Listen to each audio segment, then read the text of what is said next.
Hi കൂട്ടുകാരെ, ഞാനിന്ന് കാണിച്ചു തരുന്നത് എൻ്റെ സാൽവിയ പ്ലാന്റ് ആണ്. എൻ്റെ കയ്യിലുള്ളത് വയലറ്റ് നിറത്തിലുള്ള സാൽവിയ പ്ലാന്റ് ആണ്. ഇതിൻ്റെ റെഡ്, വൈറ്റ് അങ്ങനെ കുറേ കളറുകളുണ്ട്. എൻ്റെ കയ്യിൽ ഈ ഒരു കളർ മാത്രമേ ഉള്ളൂ. ഞാനിത് 40 രൂപയുടെ ഒരു ചെറിയ തൈ നഴ്സറിയിൽ നിന്ന് വാങ്ങിക്കൊണ്ട് വെച്ചതാണ്.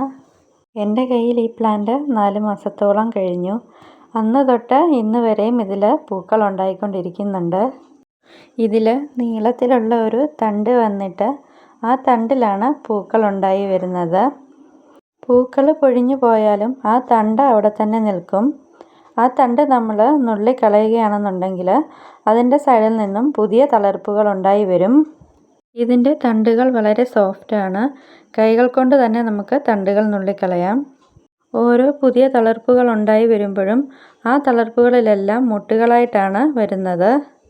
ഒരുപാട് വെയിൽ വേണ്ടാത്ത ഒരു ചെടിയാണ് സാൽവിയ പ്ലാന്റ്. വെയിൽ ഒരുപാട് കൂടിപ്പോയാൽ അതിൻ്റെ ഇലകൾ കരിഞ്ഞു പോകും. നനവ് വേണ്ട ഒരു ചെടിയാണ് ഇത്. എന്നും ഒരു തവണ നനച്ചു കൊടുക്കണം. ഇടയ്ക്ക് ചാണകപ്പൊടിയാണ് ഞാനിതിന് വളമായിട്ട് ഇട്ട് കൊടുക്കുന്നത്. ഇതിൻ്റെ തണ്ട് മുറിച്ച് നട്ട് നമുക്ക് പുതിയ ചെടി ഉണ്ടാക്കിയെടുക്കാം.